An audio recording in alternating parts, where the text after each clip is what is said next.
धरती में समाने से पहले माता सीता ने प्रभु श्री राम से ऐसा क्या कहा जिसे सुनकर प्रभु श्री राम रो पड़े। दर्शक बंधु, प्राचीन भारतीय इतिहास के पावन ग्रंथों में एक ऐसी कथा दर्ज है जिसे सुनकर आज भी हर संवेदनशील हृदय विचलित हो उठता है। यह कथा है मर्यादा पुरुषोत्तम श्री राम और आदर्श नारी माता सीता की। वह क्षण जब धरती पर न्याय, धर्म और मर्यादा की स्थापना के लिए दोनों ने अपने अपने कर्तव्यों का पालन किया, लेकिन समय ने उन्हें ऐसी अग्नि परीक्षाओं से गुजारा जिसकी पीड़ा शब्दों से परे है। कल्पना कीजिए, वह दिव्य सभा जहां अयोध्या के राजमहल में राजसी वैभव के बीच सैकड़ों की भीड़ के सामने माता सीता खड़ी हैं। उनके चेहरे पर अपार शांति, लेकिन हृदय में अथाह वेदना। सामने प्रभु श्री राम, जिनकी आंखों में प्रेम, पीड़ा और कर्तव्य का गहरा संघर्ष साफ झलक रहा है। चारों ओर सन्नाटा है, केवल सीता माता की धीमी लेकिन दृढ़ आवाज गूंज रही है। यह वह क्षण है जब माता सीता ने धरती में समाने से पहले अपने जीवन के सबसे महत्वपूर्ण और मार्मिक शब्द श्री राम से कहे।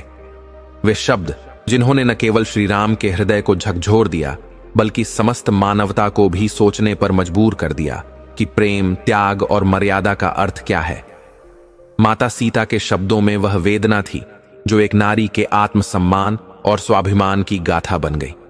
प्रिय दर्शकों, आज हम इस रहस्य को पूरे विस्तार से जानेंगे कि आखिर उस क्षण माता सीता ने ऐसा क्या कह दिया जिसे सुनकर पूरी अयोध्या रो पड़ी। दर्शक बंधु, आपका समय नष्ट न करते हुए कथा को आरंभ करते हैं, लेकिन आगे बढ़ने से पहले आपको यह बता दें कि गरुड़ पुराण में साफ साफ कहा गया है, चाहे वह कोई कथा हो या कोई सीख, अगर उसे बीच में छोड़ दिया जाए तो वह पाप की श्रेणी में आता है। इसीलिए मेरा समस्त भाइयों और बहनों से विनम्र निवेदन है कि कृपया इस कथा को अंत तक अवश्य सुनें, और अगर आप एक सच्चे सनातनी हैं तो हमारे चैनल को सब्सक्राइब जरूर करें। साथ ही नीचे जय श्री राम लिखकर अपना आशीर्वाद और समर्थन देना न भूलें। तो चलिए अब श्री हरि की कृपा से कथा आरंभ करते हैं। बहुत समय पहले की बात है। एक गांव था जहां सूरज की पहली किरण किसी महल की दीवार पर नहीं, बल्कि एक मिट्टी की कुटिया पर पड़ती थी। जहां मंदिर की घंटियों की ध्वनि किसी को जगाने के लिए नहीं, बल्कि आत्मा को चेताने के लिए गूंजती थी। उसी गांव में एक ऐसा व्यक्ति था जो कोई राजा नहीं था, फिर भी सैकड़ों दिलों का शासक था। उसका नाम था दीनदयाल। नाम में जितनी विनम्रता, जीवन में उतनी ही भक्ति। न किसी से अधिक की इच्छा, न किसी से शिकायत। जैसे तुलसी के पत्ते में भी भगवान को देख लेने वाला सरल हृदय। दीनदयाल पंडित थे, पर सिर्फ कर्मकांड के नहीं, आत्मा के। उनके लिए पूजा केवल मंत्रों तक सीमित नहीं थी, वह तो जीवन के हर कर्म में प्रभु का स्मरण करते थे। अमावस्या हो या पूर्णिमा, गांव की गलियों में एक आवाज गूंजती, पंडित जी को बुलाओ, आज घर में पुण्य का अवसर है। लोग उन्हें आटा, दाल, चावल या कभी कभी 2 पैसे भी भेंट करते, लेकिन उनके चेहरे की मुस्कान इन चीजों से नहीं, देने वालों के भाव से खिलती थी। उनका छोटा सा परिवार था, धर्मपत्नी श्यामा, एक बेटा और एक बेटी। 4 जनों का यह परिवार जैसे तैसे अपनी गुजर बसर कर रहा था, परंतु काल की चाल कठोर होती गई। धीरे धीरे गांव वालों ने बुलाना बंद कर दिया। न कोई कथा का निमंत्रण आता, न ही दान की आशा बची। पंडित जी प्रायः खाली झोला लेकर लौट आते। एक दिन श्यामा ने बड़े प्रेम और विवेक से कहा, पंडित जी, सुना है हमारे राजा बहुत दानशील हैं, आप एक बार उनसे मिल लीजिए, शायद वे कुछ सहायता करें, कोई काम ही दे दें। भला इस पंडिताई में क्या रखा है जब 2 वक्त का भोजन भी कठिन हो गया है। पंडित जी ने गंभीर मन से उत्तर दिया, श्यामा, तुम नहीं समझती, राजा के दरबार तक पहुंचना सहज नहीं है, और यदि कोई भूल हो गई तो राजा क्रोधित होकर दंड भी दे सकते हैं। हम जैसे साधारण ब्राह्मण का वहां क्या काम। समय बीतता गया, पर स्थिति नहीं बदली। कई बार घर का चूल्हा भी ठंडा पड़ जाता। पूर्णिमा के एक पावन दिन पंडित जी एक पुराने यजमान के घर दान की आशा से गए। नम्रता से पूछा, भैया, क्या आज पूर्णिमा के शुभ अवसर पर कुछ दान मिलेगा? लेकिन उस यजमान, जो गांव के ठाकुर थे, ने कहा, पंडित जी, हमने तो अब दूसरे पंडित को बुलाना शुरू कर दिया है। वे ही अब गांव भर में कथा और दान पुण्य का काम कर रहे हैं। आप तो दिखते ही नहीं। पंडित जी के मन में एक पल को उदासी छा गई। सोचा, यह कौन नया पंडित है जिसने हमारे हिस्से की रोटी भी छीन ली। परंतु उन्होंने किसी प्रकार का क्रोध नहीं किया। विनम्रता से कहा, ठीक है भैया, हम चलते हैं। ठाकुर की पत्नी ने यह संवाद दरवाजे से सुन लिया। उन्होंने तुरंत अपने पति से कहा, ब्राह्मण देवता को खाली हाथ लौटाना ठीक नहीं है। उन्होंने एक थाली में आटा, चावल, दाल, घी, हल्दी और कुछ सब्जियां भर दी और ठाकुर को दिया। ठाकुर ने सब सामग्री पंडित जी के झोले में डाल दी। पंडित जी ने भगवान का स्मरण करते हुए झोला उठाया और घर की ओर चल पड़े। रास्ते में वे सोचने लगे, कदाचित श्यामा ठीक कह रही थी, राजा से मिलकर सहायता मांगनी चाहिए। पर यदि राजा ने अपमानित कर दिया या नाराज हो गए तो पूरा परिवार संकट में पड़ जाएगा। नहीं, चाहे कितना भी कठिन हो, मैं मजदूरी कर लूंगा, पर बच्चों को भूखा नहीं रखूंगा। इन्हीं विचारों में डूबे पंडित जी धीरे धीरे आगे बढ़ रहे थे। तभी एक साइकिल सवार उनके पीछे से आया और रुका। बोला, अरे पंडित जी, आप कैसे हैं? पंडित जी ने अचरज से देखा और कहा, भैया, मैं तो आपको पहचान नहीं पा रहा। वह व्यक्ति मुस्कुराया और बोला, पंडित जी, मैं श्यामू हूं, ठाकुर राम प्रसाद का बेटा। याद है, एक बार मुझे पेट में बहुत तेज दर्द हुआ था। आप हमारे गांव आए थे और जो जड़ी बूटी दी थी उसी से मैं ठीक हो गया। तभी से मैं आपका भक्त हूं। पंडित जी ने हंसते हुए कहा, अच्छा, तो तुम श्यामू हो। बहुत वर्ष बीत गए उस बात को। तब तुम कोई 15-16 साल के रहे होंगे। श्यामू ने श्रद्धा से कहा, पंडित जी, आप साइकिल पर बैठिए, मैं भी गांव की ओर ही जा रहा हूं, आपको छोड़ देता हूं। पंडित जी स्नेह से श्यामू की साइकिल पर बैठ गए। रास्ते में उन्होंने संकोच से पूछा, बेटा, आजकल क्या कर रहे हो?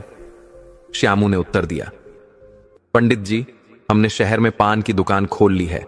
अच्छी आमदनी हो जाती है, ऊपर से खेती भी है। अम्मा बाबूजी का इकलौता बेटा हूं। भगवान की कृपा से सब अच्छा चल रहा है। अब बस विवाह की तैयारी चल रही है। जैसे ही कोई सुयोग्य कन्या मिल जाएगी, विवाह कर लेंगे। आपको तो हमारे विवाह में अवश्य आना है। पंडित जी ने हर्षित स्वर में कहा, अरे हां बेटा, अवश्य आएंगे। विवाह तो हम ही करवाएंगे, लेकिन दक्षिणा भी ठीक ठाक चाहिए। श्यामू हंस पड़ा और बोला, पंडित जी, आप चिंता ना करें, हमारी दुकान अच्छी चलती है। दक्षिणा भी भली प्रकार देंगे। धन का कोई अभाव नहीं और कंजूसी तो हमारे स्वभाव में ही नहीं है। ईश्वर की कृपा, भक्ति का फल और समय की गति, इन सब की संगति से यह एक साधारण ब्राह्मण के जीवन में पुनः आशा का दीप जल उठा। सेवा, भक्ति और धैर्य कभी व्यर्थ नहीं जाते। थोड़ी देर बाद पंडित जी गंभीर होकर बोले, बेटा, एक बात कहनी है। कोई ऐसा काम दिलवा दो जिसमें नशा ना हो और जिससे 4 पैसे मिल जाएं।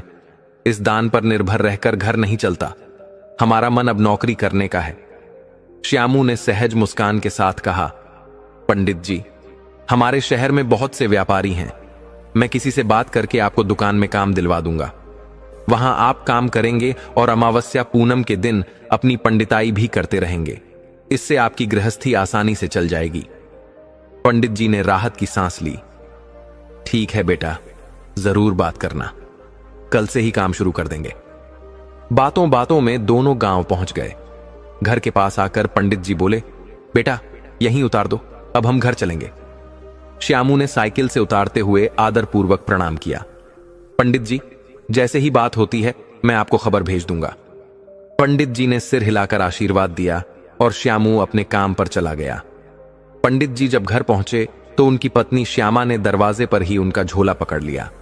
उसे विश्वास था कि अमावस्या के दिन कुछ भरपूर मिलेगा और आज बच्चे तृप्त होकर भोजन करेंगे। बेटी तो समझदार थी, पर बेटा केवल 12 साल का और बार बार खाने की जिद करता था। जब श्यामा ने झोला उठाया तो वह हल्का था। उसने पंडित जी के चेहरे की ओर देखा और चिंतित होकर पूछा, क्या बात है, आज कुछ नहीं मिला? पंडित जी बाहर तख्त पर बैठकर पंखा हिलाने लगे और बोले, आज इतना ही मिला है, इसी से काम चला लो। लेकिन चिंता मत करो, हमने एक आदमी से बात की है, अब नौकरी करेंगे। नौकरी मिलते ही सब दुख दूर हो जाएंगे। श्यामा पास बैठ गई। इस उम्र में आप नौकरी करेंगे? पंडित जी मुस्कुराए, अरे हल जोतना नहीं है, किसी सेठ की दुकान में सामान बेचेंगे, साड़ी बर्तन ऐसा ही कुछ। भगवान की कृपा से सब ठीक हो जाएगा, तुम चिंता मत करो, दुख के बाद सुख अवश्य आता है। श्यामा मुस्कुराई। ठीक है, मैं आपके लिए पानी लेकर आती हूं। वह मंदिर में गई और दुर्गा मां के चरणों में हाथ जोड़कर बोली, मां, हम नित्य आपकी पूजा करते हैं, क्या हमारी गरीबी नहीं दिखती? क्या आप केवल अमीरों की माता हैं? हमारे बच्चे भूखे रहते हैं, हम तो भूख सह लेते हैं, लेकिन बच्चों से नहीं देखा जाता। यदि हमारी भक्ति में शक्ति है तो कृपा कीजिए। वह प्रार्थना कर ही रही थी कि दुर्गा मां की मूर्ति पर चढ़ा फूल उसकी हथेली में गिरा। उसे लगा मां ने आशीर्वाद दिया है। आंखों में विश्वास की चमक जागी।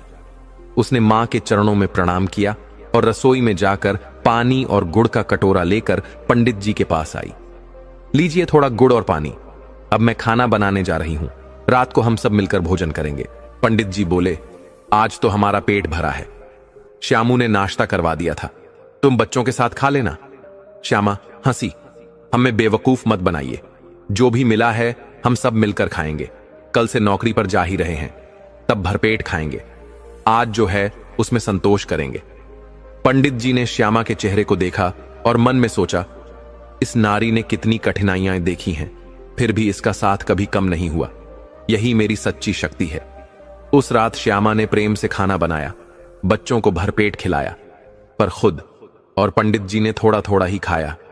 रात गहरी हो चली थी। पंडित जी खटिया पर लेट गए और श्यामा उनके पैरों को दबाने लगी। क्या सच में आप नौकरी करेंगे? पंडित जी गंभीरता से बोले, हां पंडिताइन, अब नौकरी करनी होगी, दान से पेट नहीं भरता। कल शहर जाकर काम ढूंढेंगे, यदि सेठ भला हुआ तो एडवांस लेकर राशन लाएंगे, वरना उधार सही, पर बच्चों को भूखा नहीं रहने देंगे। पंडिताइन जमीन पर ही लेट गई, सोने की कोशिश करने लगी, पर मन में चिंता थी। थोड़ी देर में वह सो गई, लेकिन पंडित जी रात भर करवटें बदलते रहे।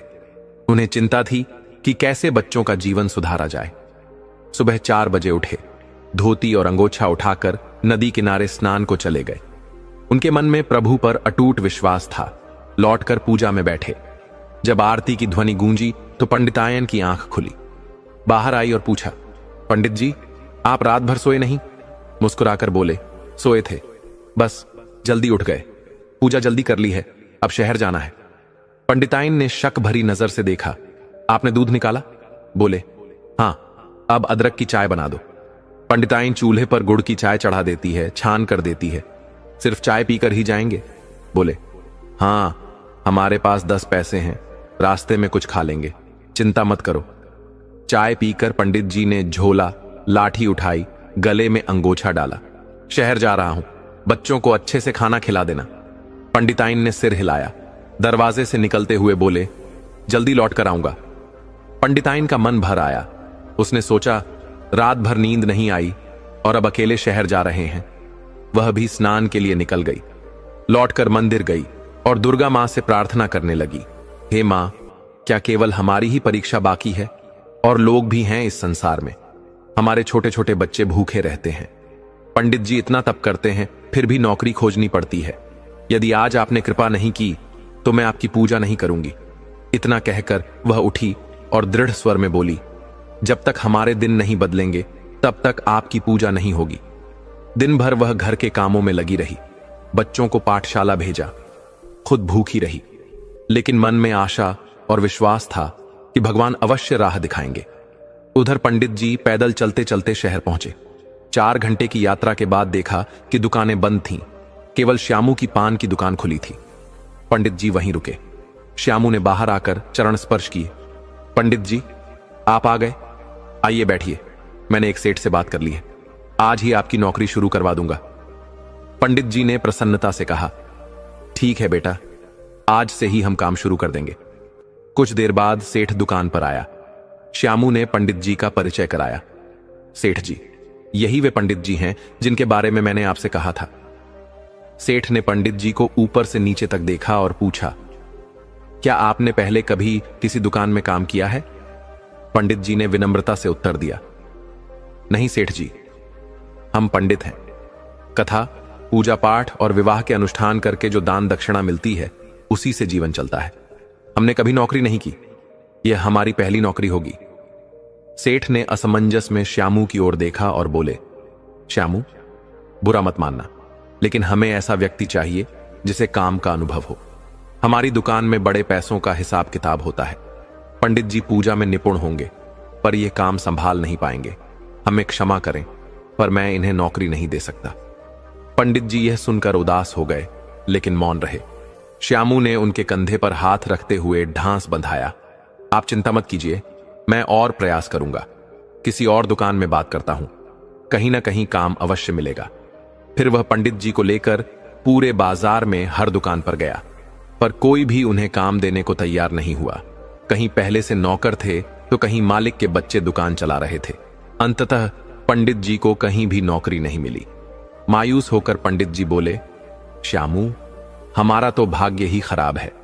हमने सोचा था कि नौकरी करके बच्चों का पेट भरेंगे, पर लगता है यह कठिन समय हमें काटना ही पड़ेगा। घर में अन्न का भी अभाव है। रात को जो भोजन था वह खत्म हो गया। आज सुबह भी कुछ नहीं बचा। अब बच्चों को क्या खिलाएंगे?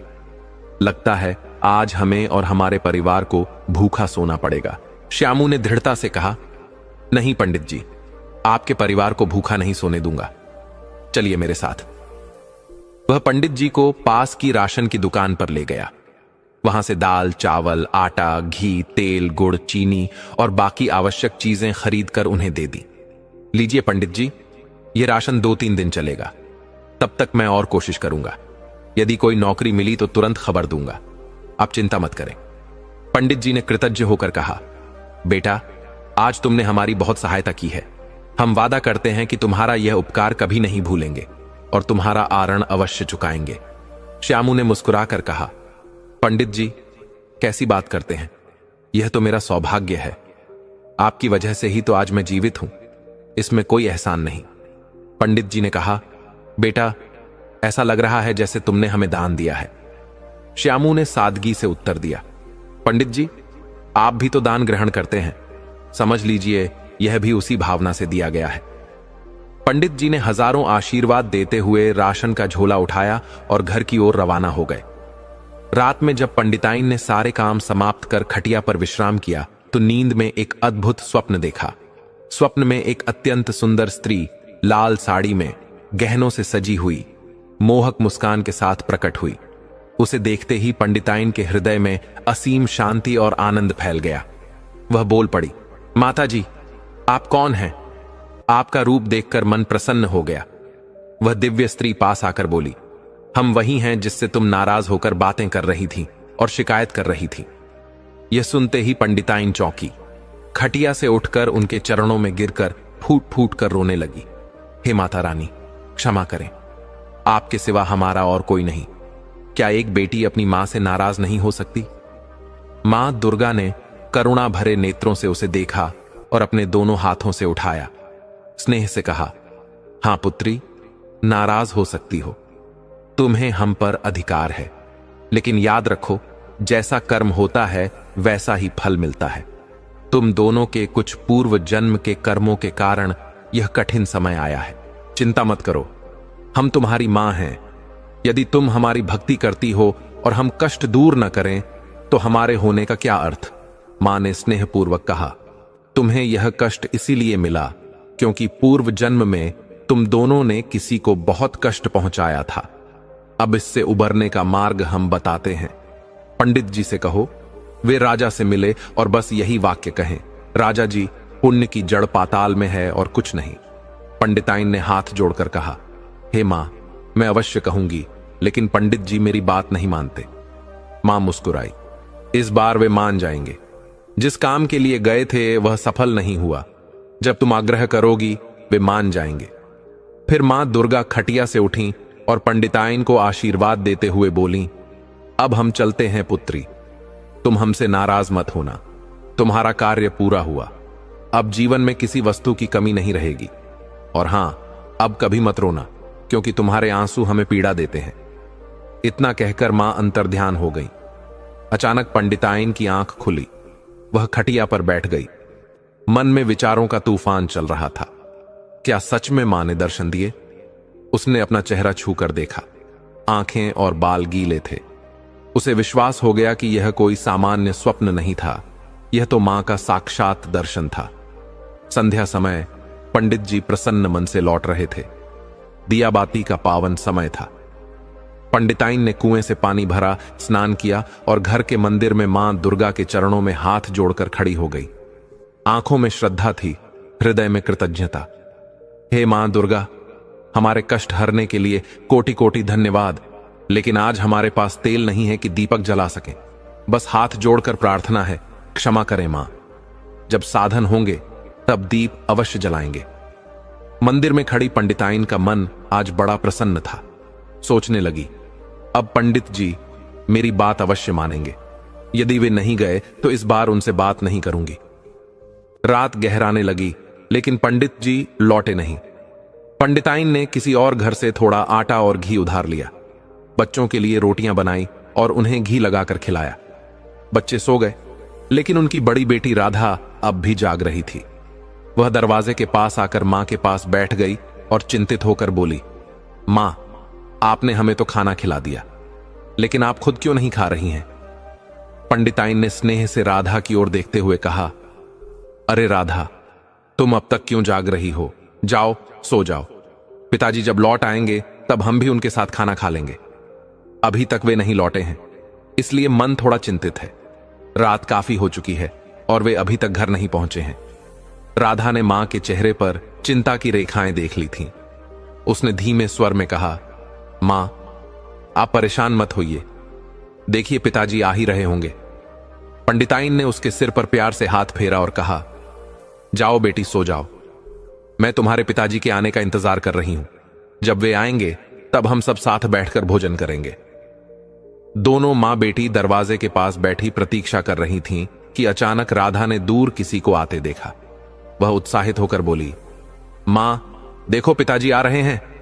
पंडिताइन ने सामने सड़क की ओर देखा और पंडित जी को आते पाया तो उसके भीतर की सारी चिंता समाप्त हो गई।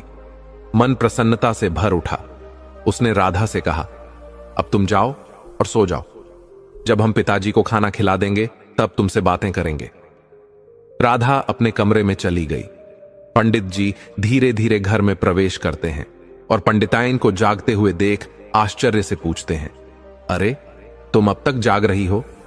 पंडिताइन स्नेह से मुस्कुराते हुए कहती हैं, मुझे लगा कि आज आपको देर हो गई है, इसलिए इंतजार कर रही थी। पंडित जी ने कहा, हां, देर तो हो गई।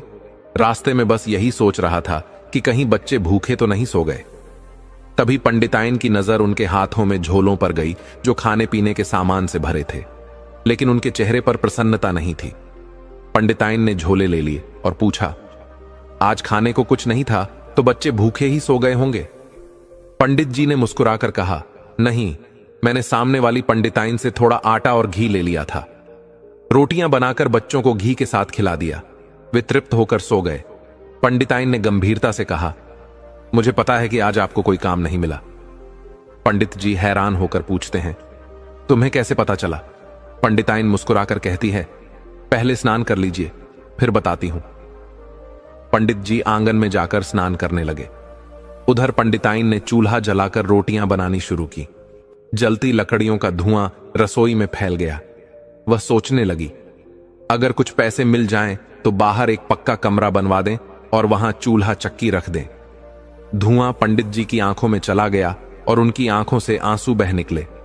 स्नान के बाद वे भीतर आए और पंडिताइन की बातों पर हंसते हुए बोले, अगर पैसा आ ही गया तो हम पक्का मकान बनवाएंगे और बच्चों के लिए अलग अलग कमरे होंगे। चूल्हे की जगह कोयले की अंगीठी रख देंगे। पंडिताइन हल्के से मुस्कुराई। पंडित जी ने भोजन किया। फिर पंडिताइन ने भी खाकर बर्तन समेटे और कमरे में आ गई। पंडित जी खाट पर बैठे सोच रहे थे। पंडिताइन आकर उनके पास बैठ गई। वह स्नेह से उनके पैर दबाने लगी और बोली, पंडित जी, हम आपसे कुछ कहना चाहते हैं। अगर आपने हमारी बात मान ली तो समझिए कि हमारी किस्मत खुल जाएगी। पंडित जी ने शांत भाव से पूछा, क्या कहना चाहती हो?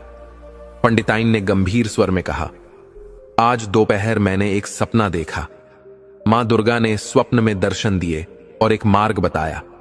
पंडित जी ने कहा, अगर तुम्हारा सपना सत्य हुआ तो इसमें हानि नहीं है। बताओ क्या कहा उन्होंने? पंडिताइन ने दृढ़ स्वर में कहा, मां ने कहा कि आपको राजा के दरबार में जाकर बस इतना कहना है, राजा जी, पुण्य की जड़ पाताल में है और कुछ नहीं। पंडित जी ने गहरी सांस ली। तुम हमेशा राजा के पास जाने को कहती हो, क्या राजा हमारी बात सुनेगा? पंडिताइन ने विनम्रता से कहा, यह माता रानी का आदेश है, कृपया मेरी बात मान लीजिए। अगर आप एक बार जाकर देख लें, शायद किस्मत बदल जाए। पंडित जी ने झुंझलाकर कहा, तुम्हारी जिद ही खत्म नहीं होती। हम दरबार में जाकर क्या करेंगे? हमारा काम पूजा पाठ है।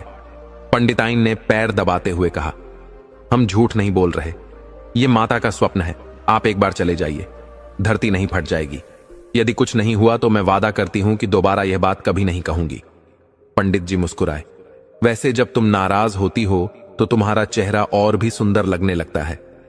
पंडिताइन ने झेपते हुए उनका हाथ झटका। छोड़िए भी, जब बात नहीं माननी तो मुझसे बात भी मत कीजिए। जैसे ही वह बच्चों के पास जाने लगी, पंडित जी ने उसका हाथ पकड़ लिया और कहा, अच्छा बाबा, मान ली तुम्हारी बात, हम राजा के पास जाएंगे। लेकिन बताओ, वहां जाकर हमें कहना क्या है? पंडिताइन ने संतोष से कहा, बस यही कहना है, राजा जी, पुण्य की जड़ पाताल में है। पंडित जी ने थोड़ी देर सोचा और बोले, ठीक है, अगर यह माता का आदेश है तो कुछ अच्छा ही होगा। अब सो जाओ, हमें भी सोने दो। पंडिताइन का चेहरा प्रसन्नता से भर उठा। दोनों खुशी खुशी सो गए। पंडित जी ने मुस्कुराकर पूछा, अब तो नाराज नहीं होना? पंडिताइन हंस पड़ी, नहीं, नाराज नहीं है, बस बच्चों के लिए चिंतित रहते हैं। अगर हमें 2 दिन भूखा रहना पड़े चलेगा, लेकिन बच्चों को भूखा नहीं देख सकते। पंडित जी ने गहरी सांस ली। तुमने ठीक किया, चलो अब सो जाओ, सुबह राजा के दरबार जाना है, शायद यही माता की इच्छा है। सुबह 4 बजे पंडित जी उठ गए। अंधेरे में ही कुएं से पानी भरकर आंगन में रख दिया। पंडिताइन भी उठ गई और दोनों ने स्नान किया। ठंडे पानी ने उन्हें ताजगी दी। फिर पंडित जी ने पूजा की और पंडिताइन ने जल्दी जल्दी पराठे और सब्जी बना दी। श्यामू द्वारा लाए राशन में सब्जियां भी थीं। पंडित जी बोले, सुबह भूख नहीं लगती, पराठे कपड़े में बांध दो, रास्ते में खा लेंगे। लुटिया और रस्सी भी झोले में रख देना, रास्ते में कुआं बावली मिल जाएगी। पंडिताइन ने पराठे बांध दिए और लुटिया रस्सी भी रख दी। पुराने समय में लोग लंबी यात्राएं पैदल करते थे। रास्ते में कुएं बावलियां होती थीं। उनके पास लौटा और रस्सी होती थी जिससे वे पानी निकालकर पीते थे। पंडित जी भी इसी परंपरा के अनुसार अपनी लुटिया और रस्सी लेकर चल पड़े। उनके झोले में पराठे थे और मन में माता का आशीर्वाद। पंडिताइन दरवाजे पर खड़ी उन्हें देख रही थी। मन में अटूट विश्वास था कि अब सब ठीक हो जाएगा। उसने मंदिर में जाकर मां से प्रार्थना की, हे मां, मेरे पंडित जी आपके आदेश का पालन करते हुए राजा के पास जा रहे हैं। कृपा करना कि उनका यह प्रयास सफल हो और हमारे जीवन में कुछ शुभ परिवर्तन हो। अब उसके मन में कोई शंका नहीं बची थी। उसे पूर्ण विश्वास था कि मां का दिया हुआ आदेश व्यर्थ नहीं जा सकता। वह जब तक पंडित जी आंखों से ओझल नहीं हो गए तब तक उन्हें देखती रही और फिर मंदिर में लौटकर मां दुर्गा के चरणों में बैठ गई।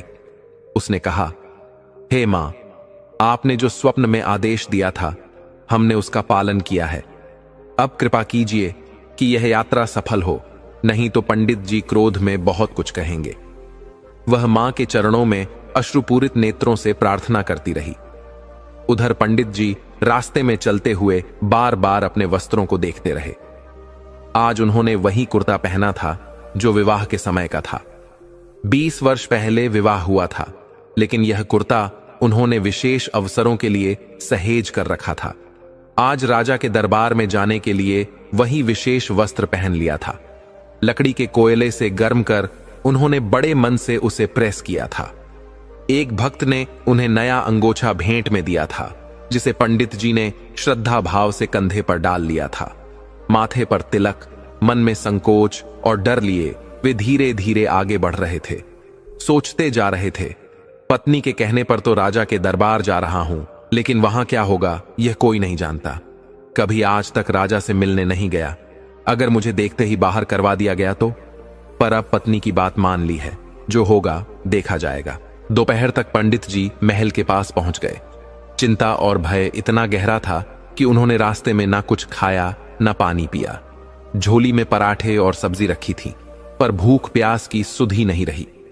जब महल के भव्य द्वार पर पहुंचे तो ठिठक गए। चारों ओर सैनिक तैनात थे। दिल तेजी से धड़कने लगा। उन्होंने सोचा, यहां से चुपचाप निकल जाना ही ठीक रहेगा, कहीं राजा क्रोधित होकर दंड न दे दे। अगर नाराज हो गया तो क्या होगा।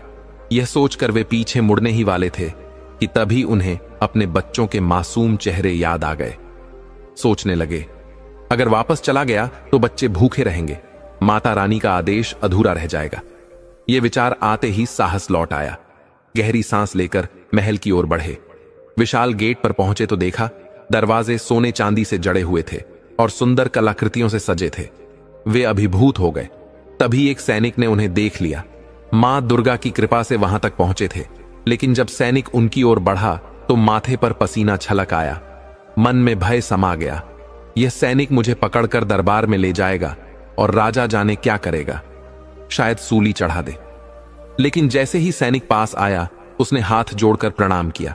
पंडित जी ने आशीर्वाद देते हुए कहा, धन्य हो बेटा, ईश्वर तुम्हारा भला करे। सैनिक ने आदरपूर्वक पूछा, पंडित जी, क्या आप महाराज से मिलने आए हैं? उन्होंने मुस्कुराते हुए कहा, हां बेटा, मेरा नाम पंडित दीनाना है, गांव से आया हूं, महाराज से भेंट करनी है। सैनिक ने सम्मान से कहा, महाराज का दरबार लगा हुआ है, आप सीधे चले जाइए। फिर अपने साथियों से कहा, पंडित जी को जाने दो। दरवाजे खोल दिए गए और पंडित जी महल के भीतर चले गए। महल के भीतर का दृश्य और भी अद्भुत था। ऐसा प्रतीत हो रहा था जैसे वह सोने का बना हो। दीवारों की चमक से सारा वातावरण जगमगा रहा था। सामने विशाल उद्यान था जिसमें रंग बिरंगे फूल खिले थे। वृक्षों से सुसज्जित आंगन अत्यंत रमणीय था।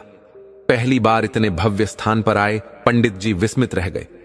तभी एक और सैनिक आया और प्रणाम कर बोला, पंडित जी, महाराज का दरबार महल के बाहर लगा है, कृपया इस मार्ग से चलिए। वह उन्हें दरबार तक ले गया। पंडित जी धीरे धीरे बढ़े, लेकिन जैसे ही दरबार पास आया उनके कदम ठिठक गए।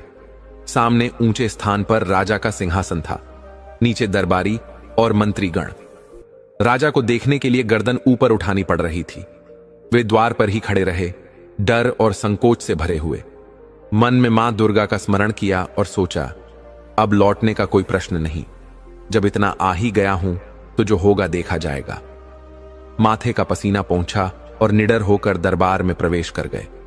उस समय राजा वीरेंद्र प्रताप कुमार किसी मुकदमे की सुनवाई कर रहे थे। पंडित जी खंभे के पास खड़े हो गए और प्रतीक्षा करने लगे।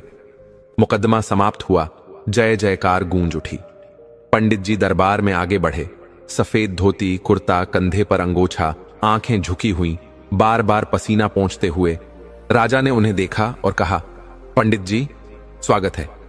कैसे हैं आप और आने का क्या कारण है? पंडित जी ने मुस्कुराकर उत्तर दिया, महाराज, सब आपकी कृपा से है। राजा ने फिर पूछा, क्या कोई समस्या है? पंडित जी ने मां दुर्गा का स्मरण किया और निडरता से बोले, राजा जी, समस्या आपकी हो तो बताइए, मैं तो केवल एक बात कहने आया हूं, पुण्य की जड़ पाताल में है।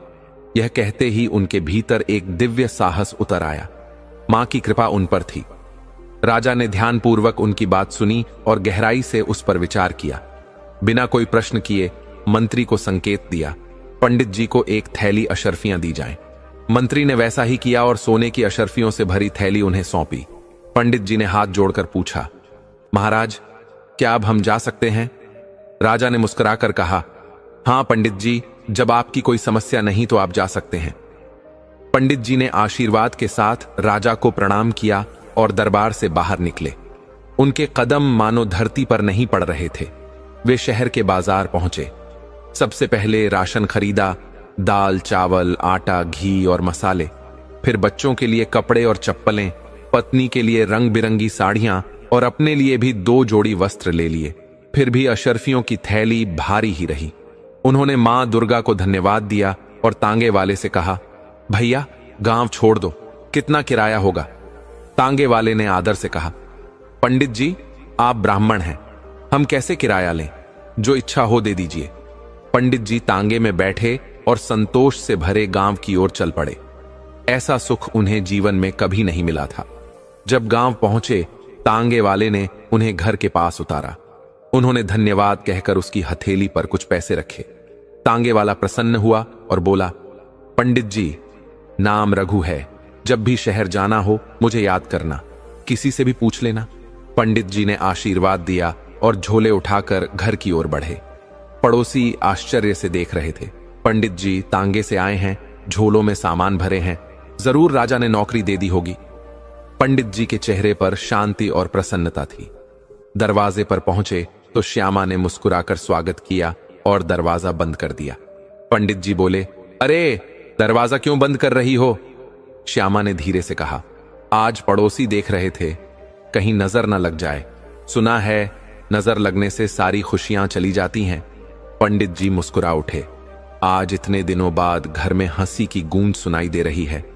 मां दुर्गा की कृपा से यह सुख हमें प्राप्त हुआ है, अब इसे कोई नहीं छीन सकता। फिर वे बच्चों के पास बैठ गए और बोले, श्यामा देखो, 2 झोलों में राशन है और बाकी में कपड़े। श्यामा ने एक एक करके सामान को रसोई में रखना शुरू किया। उसका मन आनंद से भर उठा। उसे लगा जैसे अब गरीबी समाप्त हो गई है, बच्चों को भूखा नहीं रहना पड़ेगा। बेटी ने प्रसन्न होकर कहा, पिताजी, यह लहंगा और दुपट्टा बहुत सुंदर है। पंडित जी ने गर्व से कहा, मुझे पता था यह रंग तुम्हें पसंद आएगा, इसलिए यही लिया। बेटा भी बोला, पिताजी देखिए, यह कुर्ता पायजामा मुझ पर कितना अच्छा लग रहा है। पंडित जी ने श्यामा की ओर देखा और मुस्कुराते हुए कहा, अब तुम भी यह साड़ी पहनकर दिखाओ, इसे तुम्हारे लिए बड़े प्रेम से चुना है। श्यामा शर्माते हुए बोली, बच्चों के सामने ऐसी बातें करते हो, इसे कल धोकर मां दुर्गा को अर्पित करने के बाद ही पहनूंगी। पंडित जी हंसकर बोले, ठीक है, जैसी तुम्हारी इच्छा। अब जल्दी भोजन बना दो, बहुत भूख लगी है। मैं तब तक स्नान कर लेता हूं। स्नान करके लौटे तो रसोई से स्वादिष्ट भोजन की महक आ रही थी। श्यामा ने विशेष रूप से आलू, मटर, टमाटर की सब्जी और गर्मा गर्म पूरियां बनाई थीं। पूरियों की महक से पंडित जी का मन पुलकित हो उठा। उन्होंने पूजा समाप्त की और रसोई में जाकर बोले, पंडिताइन, गर्मा गर्म पूरियां परोस दो, सुगंध से भूख और बढ़ गई है। श्यामा ने मुस्कुराते हुए थाली परोसी। पंडित जी, श्यामा और बच्चे प्रेम पूर्वक भोजन करने लगे। भोजन के दौरान पंडित जी बोले, पंडिताइन, हम मिठाई भी लाए हैं, एक एक पेड़ा जरूर खाना चाहिए, तभी भोजन का आनंद पूरा होगा। श्यामा ने मिठाई का डिब्बा खोला और पंडित जी को पेड़ा दिया। सबने मिठाई खाई और आनंद लिया। फिर सब अपने कमरे में चले गए। बच्चे नए कपड़ों में सुकून से जमीन पर सो गए और पंडित जी खाट पर विश्राम करने लगे। श्यामा उनके हाथ पैर दबाने लगी। यह देख पंडित जी थक कर गहरी नींद में सो गए। कई दिनों बाद पूरा परिवार तृप्त होकर भोजन कर रहा था और एक सुखद शांति का अनुभव कर रहा था। मां दुर्गा की कृपा से घर में संतोष का वातावरण था। प्रातः 4 बजे पंडिताइन उठी, कुएं से पानी भरकर मटके भर दिए। पंडित जी भी उठे और स्नान करने लगे। स्नान करते हुए पूछा, श्यामा, आज क्या करना है? क्या आज भी दरबार जाना है? पंडिताइन ने आत्मविश्वास से कहा, हां पंडित जी, जब तक मां दुर्गा की कृपा बनी है, रोज दरबार जाना चाहिए। मां का आदेश है, इसलिए जाना आवश्यक है। पंडित जी बोले, लेकिन वहां जाकर वही बात कहनी है, पुण्य की जड़ पाताल में है। यदि कभी राजा ने इसका अर्थ पूछ लिया और हम उत्तर न दे पाए तो? श्यामा हंसते हुए बोली, मां पर विश्वास रखिए, उपाय अवश्य निकलेगा। पंडित जी मुस्कुराकर बोले, तो फिर मां से पूछ लेना कि पुण्य की जड़ पाताल क्या होती है। कहीं ऐसा ना हो कि मां के कहने पर हमें सूली पर चढ़ा दिया जाए। पंडिताइन ने स्नेह से देखा और बोली, माता रानी की बात मानिए, सब ठीक होगा। पंडित जी तैयार होकर राजमहल की ओर चल दिए। श्यामा ने उन्हें जाते हुए देखा और मन ही मन प्रार्थना की, हे मां दुर्गा, मेरे पंडित जी की रक्षा करना और उनकी यात्रा सफल करना। उनके प्रस्थान के बाद पंडिताइन मंदिर में मां की पूजा में तल्लीन हो गईं। मन में श्रद्धा और विश्वास का दीप जल रहा था। उन्हें पूर्ण विश्वास था कि मां की कृपा से कठिनाइयां दूर होंगी। रास्ते में पंडित जी सोचते जा रहे थे, पत्नी के कहने पर रोज जा रहा हूं, लेकिन अगर राजा ने पूछ लिया कि पुण्य की जड़ पाताल क्या है और हम जवाब न दे सके तो? अगर राजा नाराज हो गया और अशर्फियां वापस मांग लीं तो क्या होगा? इसी सोच में डूबे वे 2 घंटे की यात्रा करके महल पहुंचे। अब सैनिक उन्हें पहचानते थे। आदर से अंदर जाने देते थे। पंडित जी निडर होकर महल में चले गए। राजा सभा में व्यस्त थे।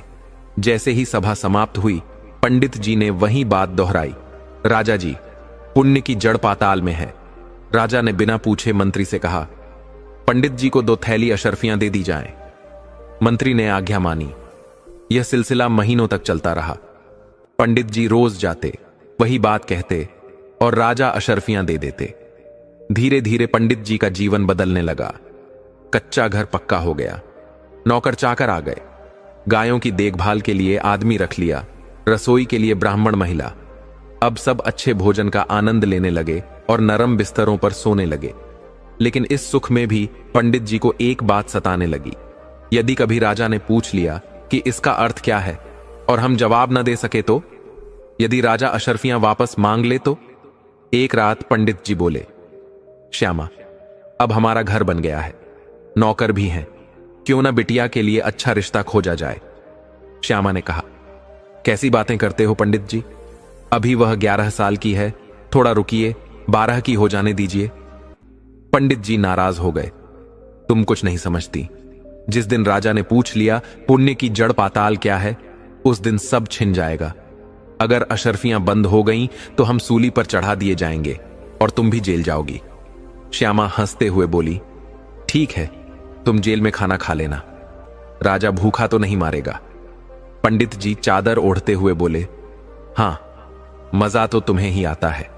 इसी मुसीबत में तुमने मुझे डाला है, अगर कुछ हुआ तो जश्न मनाना। श्यामा मुस्कुराकर बोली, चिंता मत करो, माता रानी पर भरोसा रखो, कुछ बुरा नहीं होगा। अब चुपचाप सो जाइए और हमें भी सोने दीजिए। पंडित जी गहरी सोच में डूबे थे, पर थक कर जल्दी सो गए। श्यामा भी उनके पास लेट गई और कुछ ही देर में नींद की गोद में चली गई।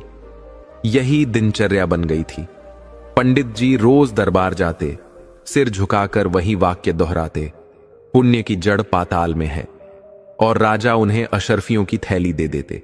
यह क्रम कई महीनों तक चलता रहा। मगर अब कुछ दरबारियों के मन में ईर्ष्या जाग उठी। वे आपस में कुड़कुड़ाने लगे, यह पंडित रोज आता है, कुछ नहीं करता, सिर्फ एक वाक्य बोलता है और थैली भर अशर्फियां पा जाता है।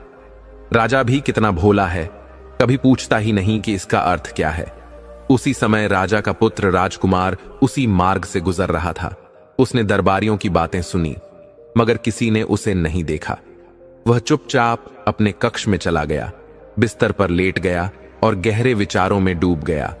महारानी ने अपने पुत्र को इस अवस्था में देखा। उसके चेहरे पर उदासी और क्रोध था।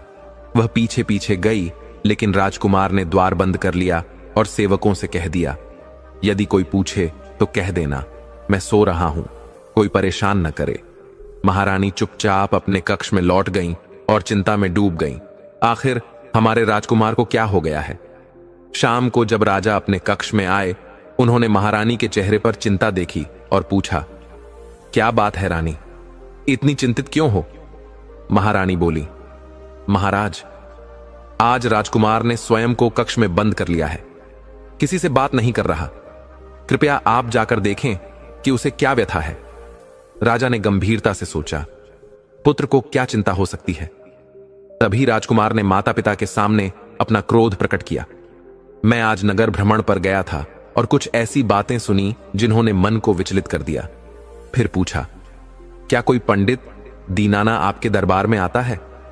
राजा ने शांत स्वर में कहा, हां पुत्र, वह प्रतिदिन आते हैं, लेकिन तुम्हें उनसे क्या आपत्ति है? राजकुमार ने गंभीर स्वर में कहा, पिताश्री, मैंने लोगों को यह कहते सुना कि आप पंडित जी की बातों में आकर मूर्ख बन रहे हैं। वे कहते हैं कि आप कभी यह नहीं पूछते कि पुण्य की जड़ पाताल में का अर्थ क्या है, और प्रतिदिन उन्हें अशर्फियां देते हैं। राज्य के लोग आप पर प्रश्न उठा रहे हैं। राजा ने गहरी सांस ली और कहा, पुत्र, यह सत्य है कि मैंने कभी प्रश्न नहीं किया, लेकिन जब भी पंडित जी यह वाक्य कहते हैं, मेरे भीतर एक अनुपम शांति का भाव उत्पन्न होता है, मानो आत्मा कहती हो कि उन्हें अशर्फियां दे दो। यह भाव शब्दों में नहीं समझाया जा सकता। राजकुमार ने आग्रह किया, अब आपको प्रश्न करना ही होगा ताकि लोग आपको गलत ना समझें। राजा ने विचार करते हुए कहा, ठीक है पुत्र, कल मैं पंडित जी से यह प्रश्न अवश्य करूंगा। अब तुम विश्राम करो। रानी और राजा दोनों अगली सुबह की प्रतीक्षा करने लगे। अगले दिन पंडित दीनाना नियत समय पर दरबार पहुंचे। सिर झुकाकर उन्होंने वही वाक्य दोहराया, राजा जी, पुण्य की जड़ पाताल में है। राजा ने मंत्री से कहा, पंडित जी को अशर्फियां दी जाएं। लेकिन जैसे ही मंत्री थैली लेकर आगे बढ़ा, राजा ने हाथ उठाकर पंडित जी को रोका और कहा, पंडित जी, आज हम जानना चाहते हैं कि इस वाक्य का अर्थ क्या है। बताइए, पुण्य की जड़ पाताल में का क्या अर्थ है। पंडित जी कुछ क्षण मौन रहे, फिर हाथ जोड़कर बोले, महाराज, कृपया आज का दिन दीजिए, कल मैं उत्तर अवश्य दूंगा। राजा ने सिर हिलाते हुए कहा, ठीक है पंडित जी, कल उत्तर दें, फिलहाल आप घर जाइए। पंडित जी ने थैली तो ले ली, लेकिन उनका मन भारी हो गया। बाहर निकलते हुए उन्होंने सोचा, अब यह बात छिपी नहीं रही, श्यामा को बताना पड़ेगा। अब वह मेरा चेहरा नहीं देखेगी, क्योंकि कल राजा मुझे फांसी देगा। उदास मन से नगर की सड़कों पर चल रहे थे कि तांगे वाला उन्हें देखकर रुक गया। बोला, पंडित जी, आइए, गांव छोड़ देता हूं। पंडित जी चुपचाप बैठ गए। तांगे वाला उनका उत्तरा चेहरा देखकर बोला, आज आप इतने उदास क्यों हैं पंडित जी? आप तो हमेशा मुस्कुराते रहते थे। पंडित जी ने हल्के स्वर में कहा, कुछ नहीं भाई, मन थोड़ा उदास है, तबीयत भी ठीक नहीं लग रही। तांगे वाला सब समझ गया। कुछ बोले बिना उन्हें गांव छोड़ आया। घर पहुंचते ही पंडित जी ने झोली को एक कोने में फेंक दिया। श्यामा दौड़ी आई। क्या हुआ पंडित जी, झोली ऐसे क्यों फेंक रहे हो? पंडित जी ने थके स्वर में कहा, ये लो तुम्हारी अशर्फियां, पर याद रखना ये आखिरी है, कल राजा हमें फांसी देगा। श्यामा हैरान रह गई। ऐसा क्या हुआ? राजा ने कुछ कहा? पंडित जी ने गहरी सांस ली। पहले पानी पिला दो, फिर बताता हूं। बेटी दौड़ती हुई पानी लेकर आई। पिताजी, लीजिए, पानी पीजिए। पंडित जी ने उदासी से बेटी की ओर देखा। लाओ बेटी, शायद आखिरी बार पानी पी रहा हूं, कल क्या होगा कौन जानता है। श्यामा पास बैठ गई। अब पहेलियां मत बुझाओ पंडित जी, बताओ क्या हुआ। पंडित जी बोले, राजा ने पूछा है कि पुण्य की जड़ पाताल में का अर्थ क्या है। हमें इसका कोई अर्थ नहीं पता। अगर उत्तर ना दे पाए तो कल सूली पर चढ़ा दिए जाएंगे।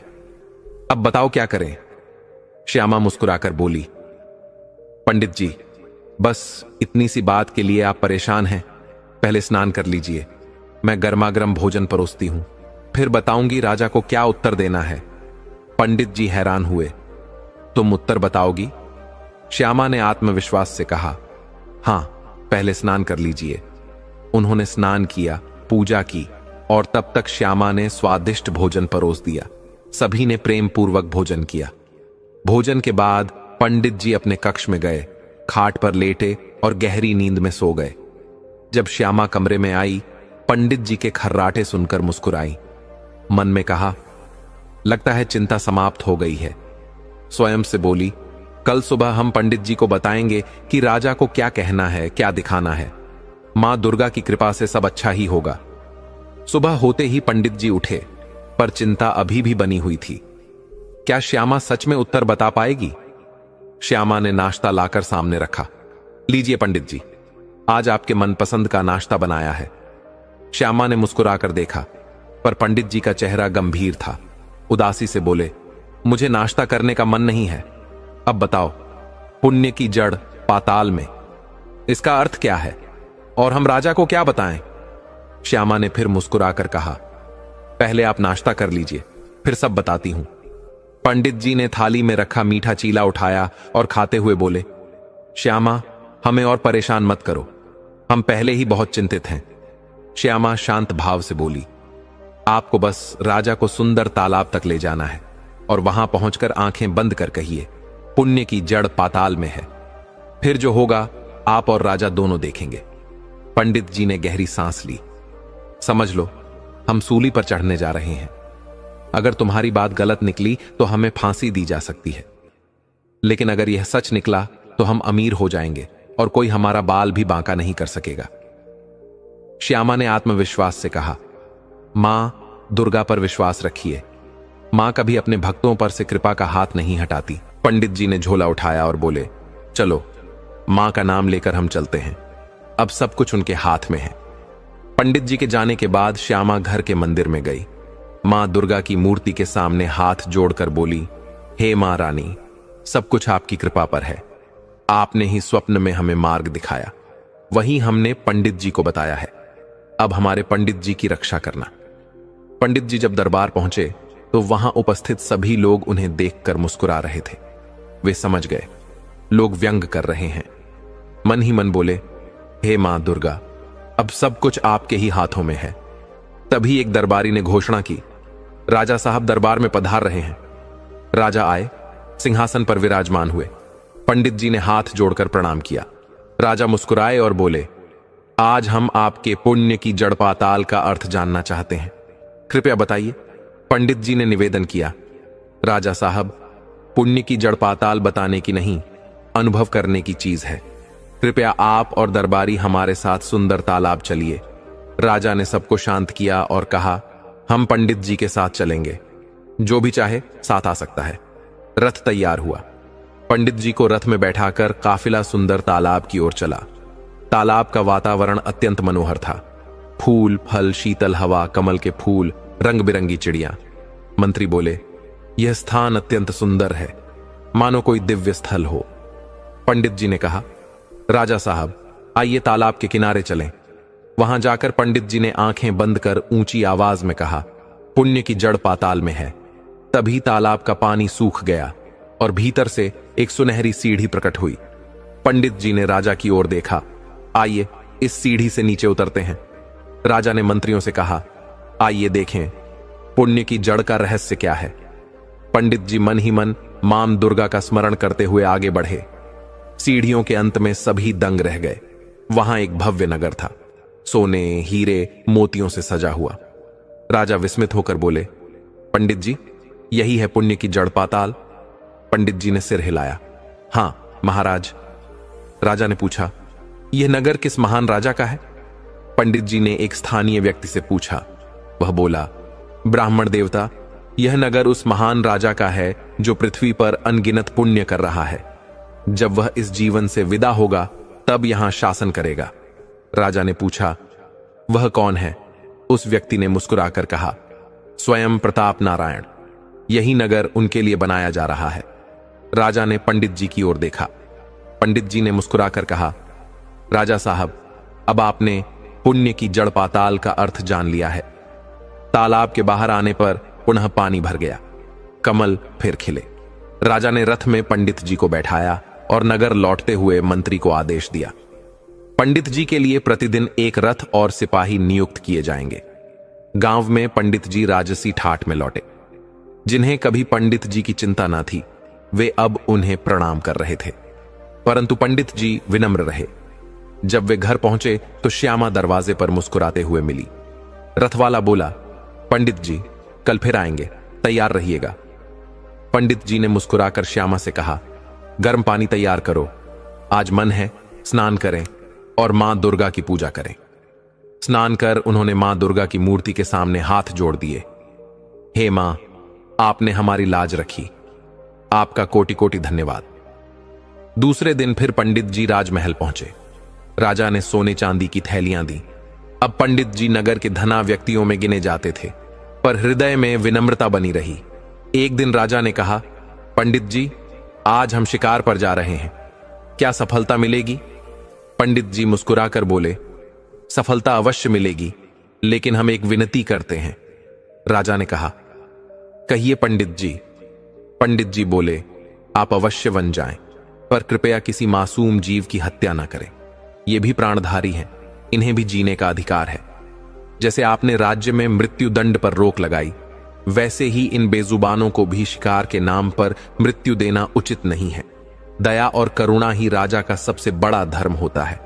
आप प्रजा के अन्नदाता हैं, तो इन प्राणियों पर क्रूरता क्यों? पंडित जी की बात सुनकर दरबार में गहरा सन्नाटा छा गया। राजा कुछ क्षण गहरी सोच में डूबे रहे। फिर वे अपने सिंहासन से उठे और पंडित जी के पास जाकर उन्हें हृदय से गले लगाते हुए बोले, पंडित जी, आपने आज हमें एक ऐसी शिक्षा दी है जो अनमोल है। आप ठीक कहते हैं, राजा का धर्म केवल न्याय करना नहीं, बल्कि करुणा और प्रेम का विस्तार करना भी है। आज हम अपनी माता की सौगंध लेकर यह वचन देते हैं कि हमारे राज्य में अब किसी भी जीव का शिकार नहीं होगा। हमारी आने वाली संततियां भी इस व्रत का पालन करेंगी। राजा ने मंत्री की ओर देखा और आदेश दिया, मंत्री जी, आज से पंडित जी हमारे राजपुरोहित होंगे। राज्य की हर पूजा अर्चना में पंडित जी सम्मिलित होंगे और उन्हें राजकोष से विशेष मानदेय भी मिलेगा। पंडित जी ने श्रद्धा से सिर झुकाया और मन ही मन मां दुर्गा का स्मरण कर आभार प्रकट किया। राजा की ओर से अब उन्हें एक रथ और एक सिपाही भी प्रदान किया गया, जो प्रतिदिन उन्हें उनके घर से राजमहल तक लाने और वापस छोड़ने का कार्य करता। एक दिन राजा प्रताप नारायण ने राज्य के सीमावर्ती क्षेत्रों के निरीक्षण का निश्चय किया और अकेले ही वन भ्रमण के लिए निकल पड़े, बिना किसी काफिले के। दिन भर जंगलों में घूमते हुए वे राज्य की सीमाओं का जायजा लेते रहे। जब संध्या का समय आया तो उन्हें प्यास लगी। चारों ओर दृष्टि दौड़ाई, पर कहीं भी पानी का प्रबंध नहीं दिखा। उन्होंने मन में सोचा, यह अच्छा हुआ कि हमें राज्य की वास्तविक स्थिति का ज्ञान हुआ। यात्रियों के लिए पर्याप्त जल की व्यवस्था नहीं है। हमें शीघ्र ही नए कुएं खुदवाने होंगे। उसी चिंतन में वे पंडित जी के गांव पहुंच गए। उन्हें अब तक झात नहीं था कि पंडित जी कहां रहते हैं, क्योंकि पंडित जी ने कभी अपने निवास का उल्लेख नहीं किया था। संयोगवश उस समय पंडित जी राज दरबार में गए हुए थे। राजा गांव में घूमते घूमते पंडित जी के घर पहुंचे और द्वार पर खड़े होकर आवाज लगाई, अरे कोई है? एक पथिक प्यासा खड़ा है, कृपा कर कोई जल पिला दे। उस समय श्यामा किसी पड़ोसी के यहां गई हुई थी। घर में केवल पंडित जी की पुत्री शीतला और उसका छोटा भाई थे। शीतला ने आवाज सुनी और अपने भाई से कहा, तू अंदर ही रहना, मैं जाकर देखती हूं। वह जल्दी से एक लोटा पानी और प्रसाद के लिए बनाए गए लड्डू लेकर बाहर आई। उसने राजा से कहा, मुसाफिर, कृपया पानी पी लीजिए और यह लड्डू भी ग्रहण कीजिए। हमारे माता पिता घर पर नहीं हैं, नहीं तो आपको भीतर बुला लेते। राजा ने जैसे ही शीतला को देखा, उसकी सरलता और सौम्यता से मंत्रमुग्ध हो गए। शीतला ने पुनः आग्रह किया, कृपया जल और लड्डू स्वीकार कीजिए। राजा ने मुस्कुराते हुए लौटा लिया और लड्डू भी खा लिए। उसकी मधुर वाणी और सरल व्यवहार से राजा का हृदय आनंदित हो उठा। लड्डू खाते हुए राजा ने पूछा, पुत्री, तुम्हारा नाम क्या है? शीतला बोली, मेरा नाम शीतला है। राजा ने फिर पूछा, यह कौन सा गांव है? शीतला ने गांव का नाम बताया। राजा मन ही मन मुस्कुराए, पर बिना कुछ और कहे वहां से चल दिए। परंतु शीतला की छवि उनके हृदय में बस गई। राजमहल लौटने के बाद भी राजा के मन से शीतला की स्मृति मिट नहीं रही थी। उनके व्यवहार में बदलाव आ गया, जिसका आभास मंत्री को हो गया। उसने विनम्रता से पूछा, महाराज, आप चिंतित प्रतीत हो रहे हैं। क्या कुछ ऐसा है जो हमें झात नहीं? राजा ने गहरी सांस लेकर कहा, मंत्री जी, मुझे एक कन्या से प्रेम हो गया है। वह मुझसे आयु में बहुत छोटी है, परंतु उसका भोलापन और मधुरता मेरे हृदय को छू गई है। उसका नाम शीतला है और वह उसी गांव में रहती है जहां हमारे पंडित जी निवास करते हैं। मैं उसे अपनी रानी बनाना चाहता हूं। मंत्री मुस्कुराए और बोले, महाराज, क्यों ना हम पंडित जी से बात करें? राजा बोले, नहीं, अभी नहीं। पहले हमें रानी साहिबा और हमारे पुत्र से बात करनी होगी। मुझे संदेह है कि वे इसे सहजता से स्वीकार नहीं करेंगे। मंत्री ने सहमति में सिर हिलाया। उधर शीतला ने जब पंडित जी को बताया कि आज एक प्यासा पथिक आया था जिसने खुद को राजा कहा और मैंने उसे पानी और लड्डू दिए, तो पंडित जी आश्चर्यचकित रह गए और हर्ष से भर उठे। बोले, अरे, हमारे राजा साहब हमारे घर आए थे पुत्री, क्या तुमने उन्हें अच्छे से बैठाया? शीतला ने मासूमियत से कहा, हां पिताजी, मैंने उन्हें चादर दी और लड्डू पानी भी दिया। पंडित जी संतोष से बोले, मां दुर्गा की कृपा है, हमारे घर राजा पधारे। बस अफसोस उस समय श्यामा घर पर नहीं थी। उनके मन में उमंग भर गई। सोचने लगे, जब मैं कल दरबार जाऊंगा तो राजा अवश्य मुझसे इसका उल्लेख करेंगे और मैं गर्व से कहूंगा कि उन्हें मेरी पुत्री ने सेवा दी। उत्साह में भरकर वह रात भर सो नहीं सके। अगली सुबह स्नान कर, पूजा कर, नए वस्त्र पहन राज दरबार के लिए निकल पड़े। राजा के हृदय में शीतला की छवि गहराई से बस चुकी थी और उन्होंने निश्चय कर लिया था कि उसे ही अपनी रानी बनाएंगे। उसी रात उन्होंने रानी साहिबा से कहा, रानी साहिबा, हमें आपसे एक कठिन बात कहनी है जिसे अब हम अधिक दिनों तक हृदय में नहीं रख सकते। हमारे मन में किसी और की छवि बस चुकी है। रानी साहिबा ने राजा के बदले हुए व्यवहार को पहले ही अनुभव कर लिया था। बोली, महाराज, हम समझ रहे थे कि आप किसी चिंता में हैं। कृपया बताइए क्या हुआ। राजा ने गंभीर स्वर में कहा, हम पंडित जी के गांव की एक अत्यंत सुंदर और सौम्य कन्या शीतला से प्रेम करते हैं। हम उससे विवाह करना चाहते हैं, यदि आपको स्वीकार हो। रानी साहिबा मुस्कुराते हुए बोली, महाराज, आप राजा हैं, कई रानियां रखना आपका अधिकार है। हम आपकी अर्धांगिनी हैं और हमारा धर्म यही है कि हम आपकी प्रसन्नता में सहभागी हों। यदि आप प्रसन्न रहेंगे तो राज्य का संचालन भी सुचारू होगा। आपकी प्रसन्नता ही हमारी प्रसन्नता है। आप शीतला को अपनी रानी बना सकते हैं। राजा ने चिंतित होकर कहा, पर हमारा पुत्र इस निर्णय को स्वीकार नहीं करेगा। रानी साहिबा ने प्रेम से कहा, आप इसकी चिंता ना करें, हम उसे समझा देंगे। राजा अत्यंत प्रसन्न हुए, पर वे यह नहीं समझ पाए कि रानी के हृदय में कितना त्याग और दाह छिपा हुआ था। उन्होंने अपने मन का क्लेश छुपाकर राजा की प्रसन्नता को प्राथमिकता दी। अगले दिन राजा ने मंत्री से कहा, मंत्री जी, पंडित जी के गांव जाइए और शीतला के घर हमारे विवाह प्रस्ताव को प्रस्तुत कीजिए। मंत्री तुरंत पंडित जी के गांव के लिए निकल पड़े। उधर पंडित जी राज दरबार पहुंचे और राजा के प्रसन्न मुख को देखकर उनके मन में प्रसन्नता हुई। राजा ने पंडित जी को देखते ही कहा, पंडित जी, हमारे दामाद बनने का समय आ गया है। मंत्री जी हमारे विवाह प्रस्ताव के साथ आपके गांव गए हैं। यह सुनकर पंडित जी स्तब्ध रह गए। कांपते स्वर में बोले, महाराज, आप किस कन्या से विवाह करना चाहते हैं? राजा हंसते हुए बोले, हम उस कन्या से विवाह करेंगे जिसका नाम शीतला है। हम उसके पिता को नहीं जानते, पर उसकी सरलता ने हमारे हृदय को जीत लिया है। पंडित जी के कानों में जैसे वज्रपात हुआ। चक्कर खाकर गिरने ही वाले थे कि एक सैनिक ने उन्हें संभाल लिया। राजा ने चिंतित होकर पूछा, पंडित जी, क्या आप ठीक हैं? पंडित जी ने धीरे से कहा, हां महाराज, बस कुछ विश्राम की आवश्यकता है। राजा से अनुमति लेकर वे घर लौटे, परंतु उनका मन गहरे असमंजस में डूबा हुआ था। सोचते रहे, ये राजा साहब को क्या हो गया है? क्या वे सचमुच मेरी मासूम बेटी से विवाह करना चाहते हैं? यह तो उनके लिए बेटी के समान है। आंगन में बेचैनी से टहलते हुए पंडित जी ने अपनी व्यथा प्रकट की। पैसे की तंगी तो माता रानी की कृपा से दूर हुई, लेकिन अब यह संकट हमारी जान ले लेगा। राजा साहब हमारी बेटी से विवाह करना चाहते हैं, उन्हें मना भी नहीं कर सकते, वरना वे हमारा सर्वनाश कर देंगे। पंडिताइन ने शांति से उनकी बात सुनी और धीरे से बोली, पंडित जी, माता रानी ने जब कठिन समय में सहायता की थी तो अब भी करेंगी। हमें उन पर पूर्ण विश्वास है। पंडित जी ने क्रोधित होकर कहा, श्यामा, यह सब तुम्हारी गलती है। अगर तुम मुझे राजा के दरबार ना भेजती तो यह विपत्ति ना आती। श्यामा ने धैर्यपूर्वक उत्तर दिया, जो हुआ वह हमारे भाग्य में था। माता रानी ने पहले भी हमारी रक्षा की है और अब भी करेंगी। चिंता ना करें, वह हमारी बेटी को बचाने का मार्ग अवश्य दिखाएंगी। पंडित जी ने श्यामा की ओर व्यथित होकर देखा और कहा, अब तो केवल माता रानी ही हमें बचा सकती हैं। फिर वे उठे, आंगन में स्नान किया और घर के मंदिर में जाकर माता रानी के सामने बैठ गए। श्यामा और दोनों बच्चे भी हाथ जोड़कर उनके साथ बैठ गए।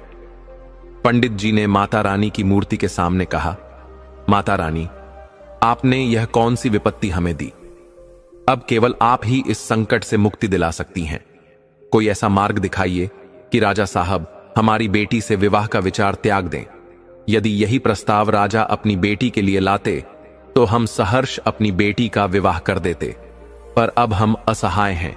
हे मां, हमें राह दिखाइए। उनकी यह प्रार्थना अत्यंत भावपूर्ण थी।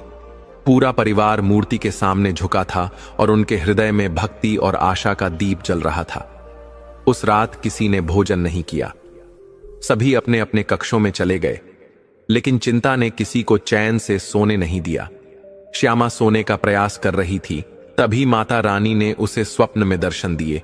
मुस्कुराते हुए पूछा, क्या हुआ श्यामा, तुम्हारा परिवार इतना उदास क्यों है? श्यामा स्वप्न में ही कांपती हुई बोली, माता रानी, आप सर्वज्ञानी हैं, फिर भी पूछती हैं। राजा हमारी नन्ही बेटी से विवाह करना चाहते हैं और हम असहाय हैं, कृपया मार्ग बताइए। माता रानी हंसते हुए बोली, श्यामा, परेशान क्यों होती हो? अपने पंडित जी से कहो कि राजा को एक बार फिर पुण्य की जड़ पाताल दिखाए, यही तुम्हारी समस्या का समाधान है। श्यामा हैरान होकर बोली, माता जी, हम इतनी बड़ी विपत्ति में हैं और आप फिर वही मार्ग बता रही हैं। माता रानी ने मुस्कुराहट के पीछे का रहस्य प्रकट करते हुए कहा, श्यामा, यही एक उपाय है। राजा को पुण्य की जड़ पाताल का दर्शन कराओ, सब कुछ ठीक हो जाएगा। सुबह होते ही श्यामा ने पंडित जी को जगाया और स्वप्न का पूरा वृतांत बताया।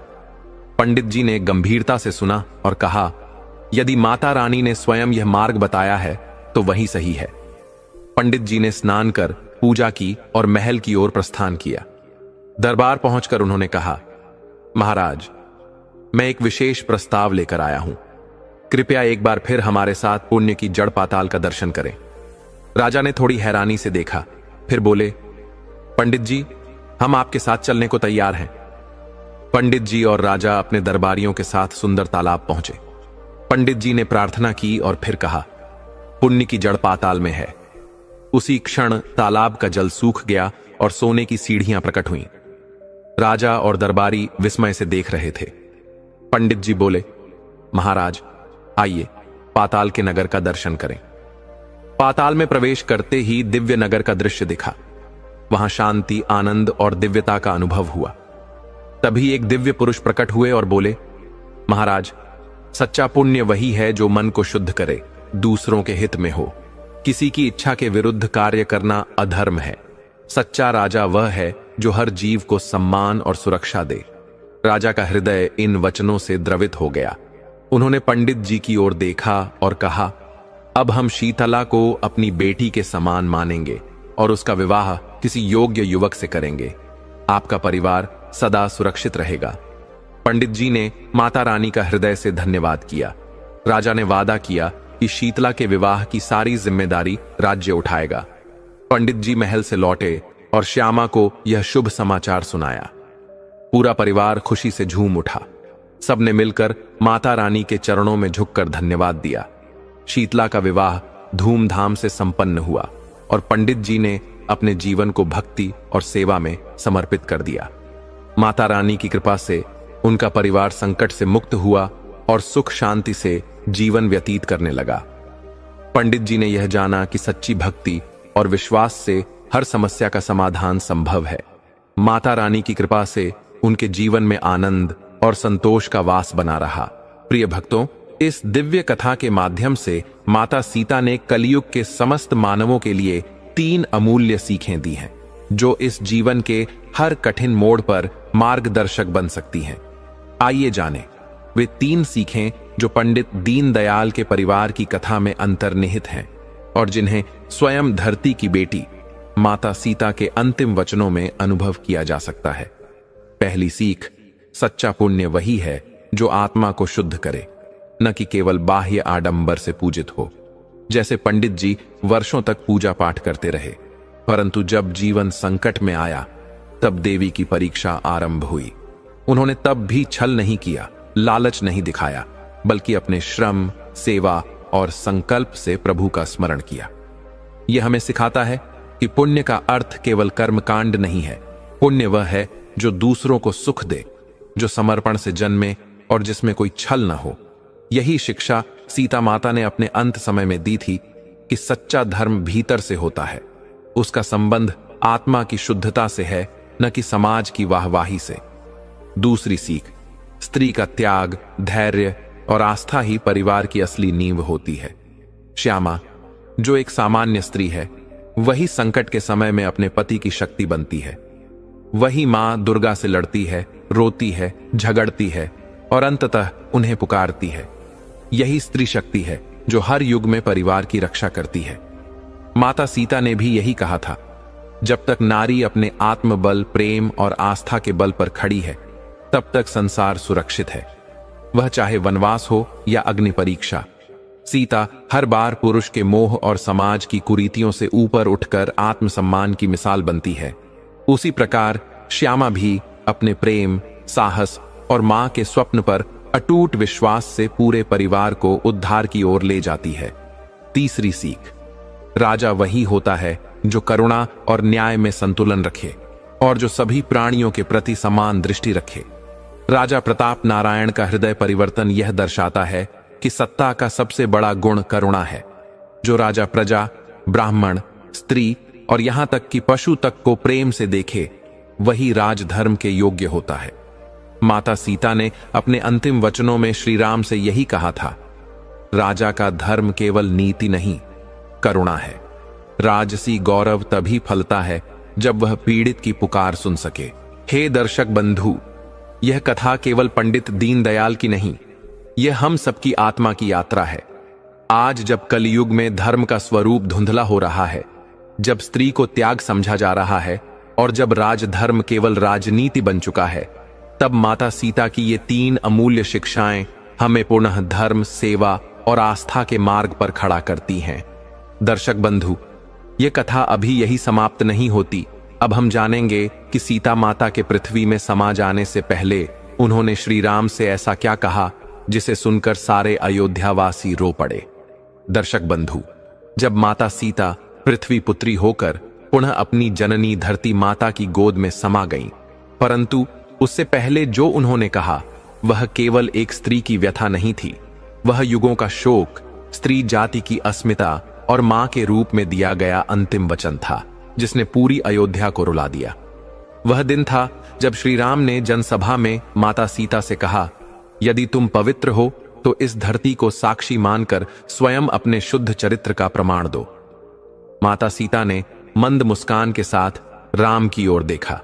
कोई क्रोध नहीं था, कोई शिकायत नहीं थी, बस एक शांति जो केवल सत्य और त्याग की मूर्ति में ही होती है। उन्होंने नजर झुकाई और पृथ्वी माता से कहा, यदि मैंने कभी श्री राम के अतिरिक्त किसी को मन, वचन या कर्म से नहीं चाहा, यदि मेरा जीवन एक पत्नी, एक मां और एक स्त्री के धर्म के अनुरूप रहा है, तो हे धरती माता, आप मुझे अपने गर्भ में स्थान दें, क्योंकि अब मैं प्रमाण नहीं देना चाहती, अब मैं वापस अपने घर जाना चाहती हूं। अयोध्या की सभा स्तब्ध रह गई। माताएं अपने आंचल से आंखें पोंछने लगीं।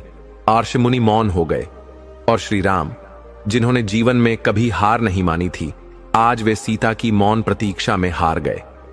लेकिन इसके बाद जब धरती फटने लगी और सीता उसमें समाने लगी, तभी उन्होंने अपने नेत्रों से श्री राम को देखा और अपने अंतिम शब्द कहे, प्रभु राम, आपने सदा मर्यादा का पालन किया, परंतु कभी स्त्री के भीतर के धैर्य की मर्यादा को नहीं जाना। मैं जाती हूं, पर लवकुश आपके हैं। मैं जाती हूं, पर मेरी पीड़ा युगों तक हर नारी की आंखों में बोलती रहेगी। और जब कभी कोई स्त्री सच्चाई के लिए अकेली खड़ी होगी, तो जान लीजिए उसमें सीता जीवित है। सभी अयोध्यावासी रो पड़े, क्योंकि आज उन्होंने केवल एक रानी को नहीं, एक मां को नहीं, बल्कि एक युग की पवित्रता को जाते हुए देखा। माता सीता का यह अंतिम वचन आज भी हमसे कहता है कि नारी की शक्ति त्याग में है, परंतु उसकी सीमा की परीक्षा मत लो। वह मां है, पत्नी है, देवी है, परंतु वह प्रमाण नहीं, सम्मान मांगती है। और इस प्रकार माता सीता उस धरती में समा गईं जिससे उन्होंने जन्म लिया था। न कोई विलाप, न कोई रुकावट, बस एक मौन जो युगों युगों तक गूंजता रहेगा। श्री राम निःशब्द खड़े रहे। लवकुश की आंखों से आंसू बहते रहे और अयोध्या की प्रजा फूट फूट कर रो पड़ी, क्योंकि आज केवल एक रानी नहीं गई थी, आज एक मां चली गई थी, आज एक देवी लौट गई थी, आज स्त्रीत्व ने अपने मौन से पूरे युग को आईना दिखा दिया था। माता सीता के अंतिम शब्द आज भी वायुमंडल में तैरते हैं, मैं जाती हूं, पर मेरी व्यथा युगों तक हर नारी की आंखों से बोलेगी। दर्शक बंधु, इस कथा को केवल कहानी न समझिए, यह उस नारी की पुकार है जो सहती है और अंत में चुपचाप लौट जाती है। परंतु वो मौन भी धर्म बन जाता है और वो आंसू भी इतिहास लिख जाते हैं। माता सीता ने यह नहीं कहा कि वे टूटी हैं, उन्होंने कहा कि वो पूर्ण हैं, क्योंकि नारी तब भी संपूर्ण होती है जब वह त्यागती है न्याय नहीं मिलने पर भी मर्यादा निभाती है।